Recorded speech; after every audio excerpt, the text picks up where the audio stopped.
Yun, what's up mga Katronics? So pakita ko lang kung gaano kalupit itong ating 1 kilowatt, no? So makikita nyo rito 0.8. Ito is nakaset sa 2.2, which is 500 watts, equivalent to 500 watts continuous. So 0.8 lang. So itong mga gumagana niyan, 100 watts, ilaw, TV, maliit na ventilador. Yan, tapos cellphone charger.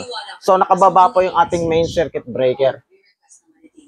Yan, so para maniwala po kayo na yung isa pa nga pang ilaw. So patayin natin ito, magba-brown out yan. So yan, nag-brown out. Okay. So ngayon, buksan ko uli. Yon.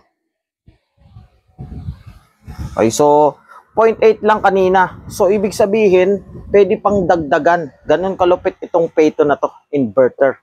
Budget bill na Phaeto inverter natin, nandiyan po yan sa ating yellow basket. Yun lang po mga Katronics, no? God bless.